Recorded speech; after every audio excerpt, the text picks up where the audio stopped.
Hello again, everybody. I'm Rusty, aka William, aka Dr. Robinson, and I am the Blues Doctor. And this is my podcast, The Blues Doctor Recommends.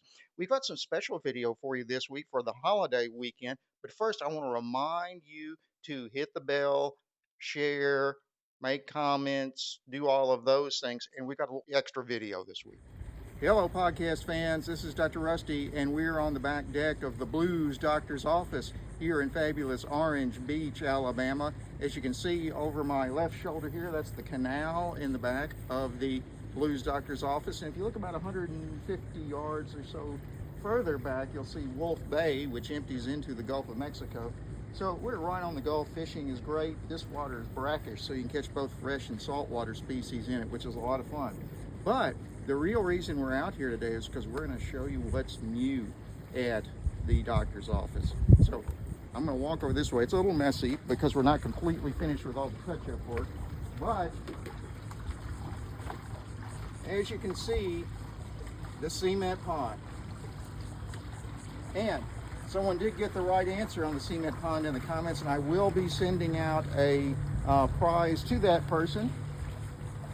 Not much of the landscaping done yet, and there's a little debris floating around, but it is in fact swimmable, and we're probably going to get in it today and tomorrow for the weekend. We've got family coming over for the 4th of July weekend, and everybody's looking forward to getting in the pool. We're doing a bit of a holiday version of the podcast this week, so the doctor is going to shorten the calendar section of the show to just one item.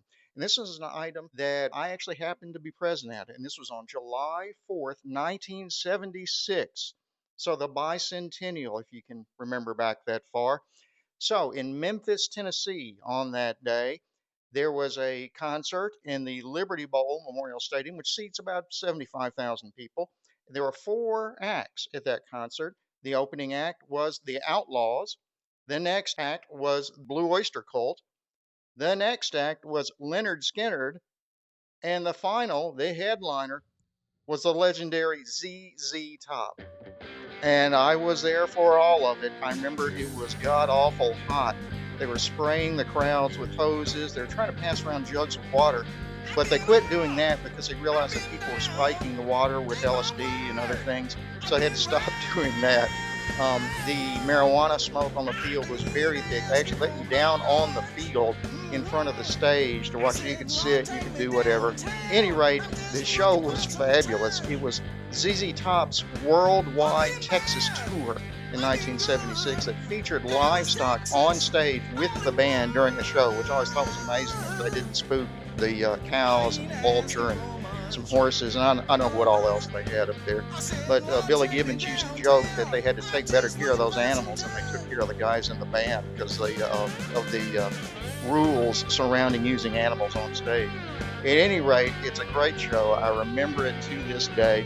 I do also recall that after the show that night, it rained heavily.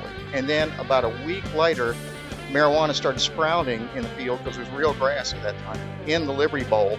And after that, they banned all on-field rock shows at the Liberty Bowl from then on. There were about 45,000 people there for that show, and so you can imagine what kind of crowd this was in 90-plus degree weather in the sun. But I remember it fondly. I don't know that I like it as much now, but it was great then. We're going to move on at this point to the next segment in the show, and I'd like to talk about healthcare and maybe perhaps talk about some of the things I go on rants about for healthcare. You know, I was prompted to do this by listening to another podcast last week, and that was a podcast by Chad and Erica Black. Their Oddcast podcast of last week discussed healthcare in the U.S. in some detail.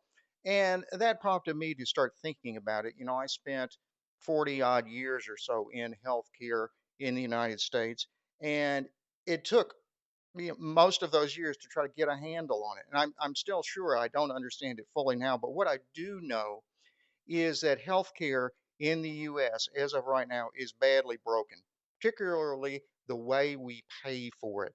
And that's what I'd like to discuss a little bit today. And let me give you a little background just to start out with, so because I think that will help explain where we're coming from. This problem really didn't exist before World War II, if you think back to that time. At that time, there was no health insurance to speak of in the United States before World War II, but in reality, there's relatively little health care at the time also. Antibiotics really didn't exist at that time. Chemotherapy for cancer didn't really exist. Surgery was only done in the most dire circumstances because of the risks associated with it. The risk of anesthesia in those days was significant. So you didn't operate on somebody unless you absolutely had to. That meant that there were few to no hip replacements, for example, in those days, or knee replacements. Back surgery was rare. Hysterectomies for benign reasons, in other words, for not for cancer, were rare, among any of a number of other operations that were not done at that time. So, really, healthcare didn't cost that much at that point. In fact, many physicians, particularly outside of the cities, worked almost on barter systems. They lived in their community, they worked with their neighbors, and just made it work somehow.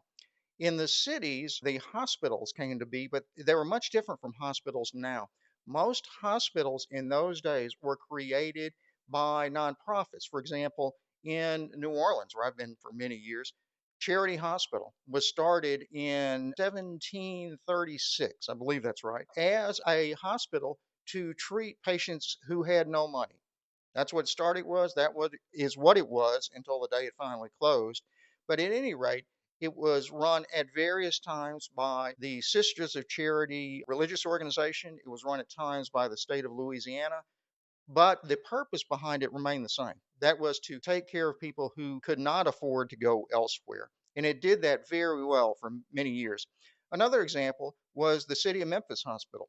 That was created by the city itself from the name, and it had the same idea in mind to treat the patients in Memphis who could not afford to go anywhere else. In other cities, particularly in the Northeast, there were more religious organizations that started hospitals. There were any number of Roman Catholic sponsored hospitals in the Northeast. There are various others elsewhere. The Baptist churches and Methodist churches all sponsored hospitals as well. And that was because there was not a lot of profit in hospitals. In other words, you didn't see for profit corporations or investors developing hospitals because there wasn't much money to be made from them. Well, that all changed after World War II for a variety of reasons. One of which is that our capacity for medical care started expanding rapidly at that point. Surgery became much safer. We had better techniques in anesthesia. We suddenly had new antibiotics that seemed miraculous almost. We developed modern blood transfusions and ICU care. We got so much information on trauma surgery from the battlegrounds of World War II that we could extrapolate to general surgery in a civilian population. Also, after World War II, there was a relative shortage of workers. The U.S. private sector was set to expand dramatically. It was really the only national infrastructure that was still intact after the war. Most of the industries of Europe and Japan and many other parts of the world were in ruins. So the U.S. suddenly wanted to start in a big way expanding its economic sector. And what that meant was there were a shortage of workers. And so, in order to get workers, the job makers started offering benefits, often in the form of health care or health insurance. And that became ingrained as a part of employment in the United States in a way that it had never been before. And that's the same basic system that we are stuck with, in a sense, today. And I tell you all that because I believe it contributes to the development of what I believe is probably the single biggest problem in the U.S. healthcare system today. And that is the confusion that Americans have regarding health insurance versus health care. Many Americans confuse those two, and they think basically they're the same thing, and they're not. Health care obviously is paying for the care that you're actually obtaining. In other words, paying your surgeon who does your appendectomy, paying the anesthesiologist who does the anesthesia, paying for the drugs that you get while you're in the hospital, all of those things, the x-rays that you get or imaging studies that you do. That's all health care. But that's not health care insurance or health insurance. Health insurance is buying truly insurance, which is sometimes forgotten in this discussion. Insurance is something you buy or purchase to give you peace of mind. In other words, if you're worried that a very unexpected event could suddenly put you out of business or cost you an astronomical amount of money, then you buy insurance to prohibit that or limit the possibility of that happening or to soften the blow, I guess is a better way to phrase it. So you may buy life insurance if you're a young man with a family, because if you die unexpectedly, then you will have insurance to pay for your family's needs, which were unexpected after that. Now, that's a question of risk assessment. In other words, the insurance companies sell you insurance to make money, and they do that by estimating the degree of risk. In other words, they figure out that for a young man of 35 who is otherwise healthy, the likelihood of that person dying in the next 20 years from natural causes is pretty low. So they can charge that person at a relatively set rate and spread out that risk over many other people like him. If you have 1,000 people who buy insurance, but only one or two of them are going to get sick and die in that period of time, then insurance can cover that and can pay for all those expenses, and the insurer or the company can make money on top of that. But it doesn't work quite that way for health insurance. Basically, most people think when they have health insurance that that should pay for their routine health care, like getting their mammograms or going to the doctor for a checkup or paying for their diabetes medicine or medication for whatever other chronic disease they have. That's really not what healthcare insurance was intended to do, but that's what it's become. Healthcare insurance was intended to pay for unexpected situations that were astronomically expensive.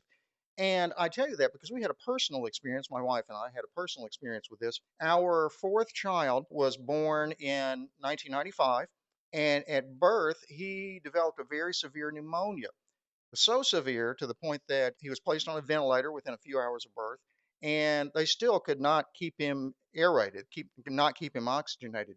He had to move to a separate hospital to go on what then was called ECMO, or extracorporeal membrane oxygenation.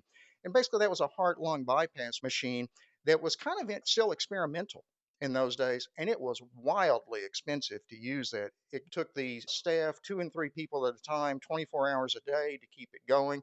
Our son spent a week on ECMO in the neonatal ICU. After he got off ECMO, he recovered rapidly, thank goodness. He was in the NICU for a total of about a month. It's very difficult, and I'll come back to this in a little bit about billing itself, but it was very difficult for us to figure out exactly how much all that cost. But from our best estimates, it probably cost somewhere around $500,000 in that time. So that was 1995, 30 years ago. Well, that would have bankrupted us at the time, but we did in fact have health insurance through my employer at the time, and that paid for all but about $5,000 of that. That's what health insurance was intended to do, at least originally. That's not what it's doing now, but that's what it was intended to do. It was anticipated that most people who were insured would pay for the regular stuff, their checkups, their cancer screenings, whatever regular medicines they were on. And then if something happened, if you got a life threatening cancer or heart disease or whatever it happened to be, then your health insurance kicks in to pick up those astronomical costs. The rationale being among the insurers is that that's not going to happen that often. In other words, everybody's probably going to need some form of preventative health care. We're going to use those all the time, but only a very few people are going to need astronomically expensive health care. And that's what the health insurers were counting on. And that's what it was anticipated doing. That's not the way it works now in America. And I think that explains the single biggest part of the problem. That is, for most Americans, when they talk about health insurance, what they really mean is health care. In other words, they want health care paid for, period. I think if we could somehow adjust that thinking, educate people to the fact that those are two different things. You can pay for health care, but that may not have anything to do with health insurance. And that's what most other Western countries do, most other developed countries. They have some mechanism by which they pay for health care via some kind of government sponsored provider. In Britain, they have a health service that pays for basic health care. In that country, if you want something more than that, in other words, if you want to buy private insurance on top of that, you can. You just pay it out of your own pocket. But the British Health Service does, in fact, provide the basics: cancer screening, diabetes screening, most of the regular things that you would expect as a part of healthcare. The Canadian system has a few differences. In Canada, they also have a Canadian health service which pays for their health care. It's not a health insurance system, it just actually pays for health care. The difference in Canada is that private insurance is actually outlawed. You cannot buy private insurance to supplement what you get from the Canadian Health Service. The result of that has been, I'm sure many of you have heard of this, wealthy Canadians who want elective procedures such as knee replacements, hip replacements, whatever, often come to the United States to get those replacements, because if you're going to get an elective surgery done in Canada, you're going to have to wait. You're going to have to go on a list, and it may be months and months until you get to the top of the list. However, if you have the money and are willing to spend it, you can come to the US and get it done at your convenience. And then in the US, the problem becomes that there's a disconnect between what the actual costs are of the services and things we consume as part of healthcare and what we pay for them. Most Americans pay some small amount directly for the cost. Most of what they pay is indirect to insurance companies and or to the government for the governmental supply payers like Medicare and Medicaid. So we have no idea, most of us, and most doctors even, have no idea what most of these procedures cost. And therefore, those costs can be inflated to hide where those dollars go by the providers, mostly the hospital corporations, the drug companies, and various other manufacturers. And when you, as a consumer, don't know how much an actual service costs, you can't make an educated decision about whether you want to purchase it or not. So, say you were diagnosed with an advanced cancer, and your doctor told you we could give you X new molecularly targeted agent, and it would likely extend your life 6 months, and it's going to cost you $150,000. And you had to pay that $150,000. In other words, not your insurance was paying; it had to come from you directly. Well, if you're poor, obviously it might not be a choice at all. You might not have the 150,000. But even if you were, say you had that money in your retirement account, you thought, well, I could take $150,000 out of my account, pay for the chemo, and live for 6 additional months. Or I could take that $150,000 and put it in a trust fund for my grandchildren, and they would have way more than that 20 years from now. We're not really given the opportunity to make decisions like that in the US because we really don't know what the true costs of the health care that we consume are. And I could go on for hours talking about examples of this type. Our system is extremely complex, so there are hundreds, if not thousands, of ways you can manipulate the system. Either the providers or the insurers can manipulate the system. So I'm not even going to try to do that at this point right now. I can discuss it with somebody offline if you'd like to. But really, the big question boils down to, is there anything we can do about it? And that has been a notoriously difficult question to offer. Several of our presidential candidates over the last 15, 20 years have said, oh, well, we can figure it out, only for it not to happen. Hillary Clinton had a plan. Obviously, Obamacare was a function of President Obama's administration, and it has had some impact, but certainly not what was promised. You remember even President Trump said he was going to solve the healthcare problem. And I can remember him even saying afterward, after they worked on it for 6 months, 8 months, he came on TV and said, well, who knew it was this complex? And that is exactly the case. This is a very difficult problem to solve because so many parts of the American economy have their fingers in this pie. There's so many people that have a financial stake in healthcare in the US that it's virtually impossible to please everyone involved in it. So the question remains, what do we do about it? In my own experience, my feelings have evolved, honestly, over the 40 or so years that I've been doing this. I, in general, am relatively conservative, as you probably have been able to guess if you've been listening to my podcast, and I have been for a long time. When I started doing this back in the 1980s, I felt that private insurance was the way to do it, not to have government involved. I've changed that 180 degrees now. I think the only answer in the United States is a single payer plan, something like Bernie Sanders' Medicare for all. And I'll tell you why that is. Don't get too excited yet. Don't like pull out your gun to shoot me or anything yet, because I think I've got some answers that will make you understand why I'm saying this. Number one, let's look at the satisfaction of the patients, of Medicare patients. It's very high. In fact, the satisfaction with Medicare among patients has been documented by multiple studies to be higher than what it is with private insurers. And that's because Medicare follows their own rules. In other words, there are a set of rules that are pretty complex in Medicare, but they will follow their own rules. In contrast, health insurance companies have lots of rules also, but then they just change them on the spot whenever they decide they don't want to pay for something. So they don't follow their own rules. So at least you have some degree of predictability, reliability when you're dealing with Medicare. So in general, most patients, and obviously Medicare is for patients 65 and over, and I turned 65 last year, so I'm now dealing with this personally. Most patients have more confidence in Medicare than patients do with private insurance. If you're 65 or over, you're eligible for Medicare. Most patients are more comfortable with Medicare as their insurer than they are with private insurance. And then let's look at it from the provider's standpoint, starting with the doctors. There have been various medical groups, including the AMA and others, that have suggested that government sponsored healthcare was going to be gloom and doom for everybody. Well, that hadn't been the case. When, in fact, when Medicare started in the mid 60s, the AMA was vehemently opposed to it. I tell you now, the AMA is vehemently supportive of Medicare and would fight tooth and nail to keep it from going away. And the reason is, again, Medicare follows its own rules. If you follow the map that Medicare gives you for billing and payment, you will get paid. You may not get paid as much as you think you're worth, but you will get paid. You'll get paid what Medicare says they will pay you.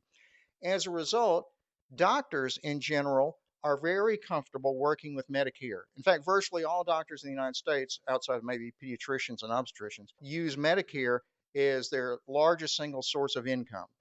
And then when you look at other providers, including, say, hospitals, it's pretty much the same. Hospitals are very comfortable in general with Medicare.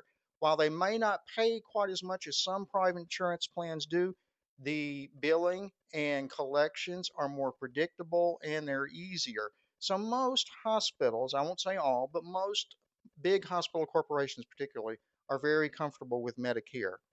There are a few of the national stakeholders in the U.S., however, who are not fans of Medicare and would not be in favor of making Medicare available to everybody. The pharmaceutical companies are one of the biggest. They make lots of money off of selling drugs, and if Medicare were expanded to cover everybody in the United States, then they, Medicare, could negotiate with the pharmaceutical companies and bring drug prices down. The drug companies could not get away with shopping their drugs elsewhere in the United States anymore. So it would be a big blow to the pharmaceutical companies if Medicare for all became available. And obviously, the biggest loser of all in that scenario are the insurance companies themselves. They exist, obviously, as I mentioned before, for the point of making a profit for their shareholders. So the insurance companies are going to fight tooth and nail against expanding Medicare to cover everyone. And I know some of you are thinking right now, well, I don't want the government running anything because they do such a miserable job in most of their large institutional things like the post office or the DMV or things like that. And I get that and I agree with you. But let me tell you where I think that thought is mistaken in this particular case. What Medicare is actually is a single payer plan. The source of funding for healthcare comes from Medicare. It comes from a single person. That's a single payer. However, there are lots of providers. In other words, all the physicians, all the hospitals will all still be there. They'll all still have to compete with each other for those Medicare dollars. So there still will be a competitive market for healthcare, even if there's a single payer. Now, that's different, and unfortunately, I'm going to beat up a little bit on an institution that some people really like, and that's the VA. The VA healthcare system in the United States is not a single payer system. It's a single provider system. In other words, the VA gets money from the U.S. going directly to it. It does not come through Medicare. It goes straight to to the VA itself, which then employs physicians and builds its own hospitals and pays for everything directly. That's a single provider system, and that's way different from a single payer system. Single provider systems have no competition. That would be a something closer to a British healthcare system, which I will admit probably is less efficient in many ways than a private healthcare system would be in the same scenario. And one more point I wanted to make was about the recent murder of the CEO of United Healthcare in broad daylight in front of his office in a big American city by what it was probably a mentally unstable young man. He was shot to death, presumably because the murderer, the alleged murderer, was angry because he wasn't getting some portion of his health care paid for, and he wanted to take it out on the CEO of the insurance company. That was just wrong. No single individual, not even the CEO of an insurance company, is responsible for this. We're all responsible for this. The entire system is broken. The healthcare insurers are doing nothing illegal. They're doing what the system is set up to do at this point. It's not efficient, it's expensive, takes money out of a lot of people's pockets and puts it into those of a few. But that's not his fault. It was absolutely an evil, murderous act. And the culprit, once he's gone to trial and his guilt has been decided or not, should suffer the consequences of that. I'm going to get down off my soapbox at this point, but I would encourage you to look more closely, for example, at the One Big Beautiful Bill that is just now on the verge of passing in Congress. Try to get an idea of what all this stuff means. Feel free to contact me via the comments or any other way you can contact me. And I'd be happy to discuss it with anybody or point you in the direction of people who know more about this than I do. This is obviously a very important topic. In fact, I think you could argue this may be the one of the two or three biggest problems facing the U.S. at this point in time. So please, I would urge you to continue to maintain your interest in the healthcare system in the U.S. So before we sign off the podcast today, I want to do one more story of high strangeness from New Orleans. And this one actually is more funny, I think, than anything else. So there is a church in New Orleans called Our Lady of Guadalupe. It's on Rampart Street, and it is the oldest surviving church in the city. It was never rebuilt. It has been there since sometime in the 18th century. Now I forget exactly the date. But there's a story that goes with that church, Our Lady of Guadalupe. It's also the International Shrine of St. Jude, the patron saint of lost causes. But as I said, there's a separate story that is funny and typical of New Orleans. It's a good one.